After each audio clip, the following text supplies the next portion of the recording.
Bom, vamos lá. Eu vejo muitos irmãos que defendem a seguinte ideia: olha, não, Deus quer o seu coração, não, Deus quer a sua adoração, Deus quer a intimidade com Ele. Isso é importante? Sim, é muito importante. Porém, nós não devemos usar desses argumentos para escolhermos os meios, os métodos, a posição e as formas pelas quais nós vamos nos direcionar a Deus, sendo que na própria Escritura Sagrada Deus estabeleceu os meios, os métodos e as formas com que nós devemos nos dirigir a Ele e também como nós devemos prestar culto a Ele. Em outras palavras, nós não podemos cultuar a Deus, adorá-lo e nos direcionar a Ele da forma com que nós pensamos que Ele deve ser adorado. Mas, muito pelo contrário, na própria palavra de Deus nós encontramos Deus, Ele dizendo como os louvores devem ser cantados, como a oração deve ser feita, como a pregação deve ser exposta, como deve ser o testemunho do cristão diante da sociedade. Tudo isso já está dentro das Escrituras, portanto nós não precisamos imaginar como devemos adorar a Deus, basta lermos as Escrituras. Quando o apóstolo Paulo fala sobre a liberdade cristã, ele não está falando para nós adorarmos a Deus de qualquer forma, de qualquer maneira. Ele diz, olha, não usem dessa liberdade para dar ocasião à carne. Ou seja, não confunda a liberdade cristã com libertinagem, com vida desenfreada, com vida inconsequente, com desleixo e relaxamento.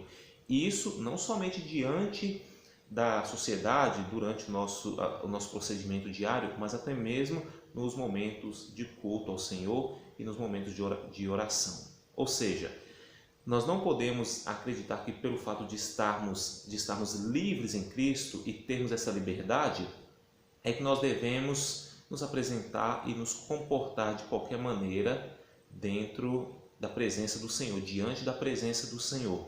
Nós devemos ter reverência, nós devemos estar submissos e devemos entender que quando nós estamos orando, nós estamos falando com ninguém mais, ninguém menos do que o próprio autor do universo e criador de todas as coisas. Agora, existem algumas circunstâncias que nós devemos entender que impedem que algumas pessoas venham se apresentar diante de Deus de uma maneira mais comum. Por exemplo, nós temos irmãos que não têm o movimento, não têm o domínio dos membros inferiores, das pernas, e nós devemos entender que até mesmo nos dias do Senhor Jesus Cristo, essas pessoas elas foram ouvidas por Deus, mas devido à circunstância que elas estavam.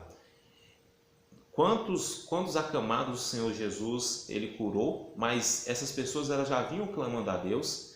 Quantas pessoas que tinham uma certa limitação e eles eram impossibilitados de adorar a Deus como o próprio Deus exigia, de acordo com a lei, mas no devido tempo o Senhor socorreu.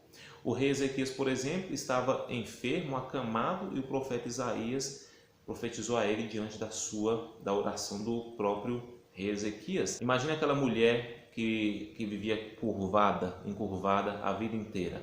Ela fazia a sua oração naquela posição porque a circunstância dela não proporcionava outro meio dela se apresentar diante de Deus fisicamente. Eu não vejo razões para que uma pessoa que tem uma saúde perfeita, uma saúde de ferro, um corpo perfeito, que tenha o domínio dos seus membros, ele venha simplesmente fazer uma oração a Deus deitado, sem que não tenha qualquer enfermidade ou doença ou limitação no corpo. A minha sincera opinião é que esses irmãos precisam entender que Deus é santo e Ele deve ser adorado, reverenciado com toda a nossa contrição de coração, constrangimento e vergonha, porque nós somos pobres e miseráveis pecadores e não podemos falar com Deus de qualquer maneira.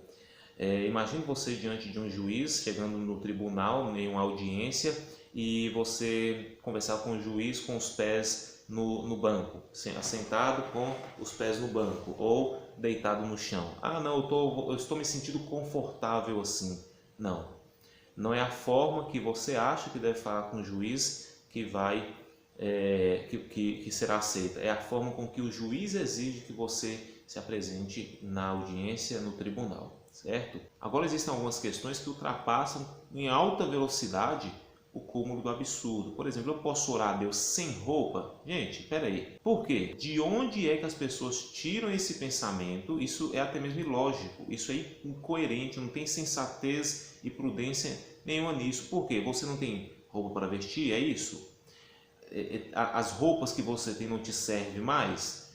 Tente se apresentar sem roupa diante do presidente, diante de um juiz, diante de qualquer tipo de autoridade. Você não será nada mais nada menos de, além de não ser ouvido, você vai ser escorraçado, banido daquele local, porque você não está em condições morais de se apresentar diante daquela autoridade. Faz ideia do Deus Santo, Todo-Poderoso, Onipotente. Então a questão de orar deitado depende muito da circunstância. Se você não tem condições físicas de se portar de uma maneira mais composta diante de Deus na oração. Agora a questão de orar sem roupa, pela vontade do homem, acreditando que Deus só aceita seu coração, intimidade, adoração, etc., ela não passa no crivo das Escrituras. Eu sinto muito. Agora, se você olhar para o acontecimento da Segunda Guerra Mundial, os holocaustos do povo judeu, 6 milhões de judeus assassinados em holocausto, e você vê imagens, vê cenas de judeus sendo transportados em gaiolas, judeus sendo transportados em caminhões totalmente nus, totalmente sem roupas. Vamos supor que existisse, que eu creio que possivelmente sim, no meio daquele povo judeu existisse um que cresce no Senhor Jesus Cristo e ele estava ali sem roupa, sem vestimenta nenhuma. Você acredita mesmo que Deus deixaria de ouvir a oração daquele homem, daquela pessoa?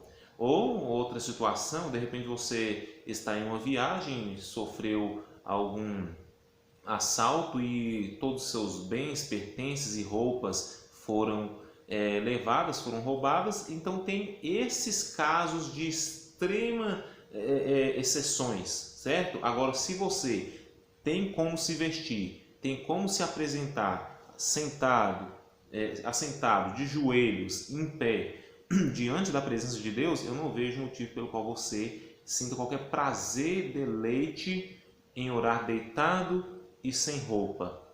E eu não sei por qual motivo ainda você acredita que Deus irá te escutar orando dessa forma. Você não está adorando Ele de forma reverente, você não está direcionando a Ele em uma forma de submissão à autoridade e à santidade dele.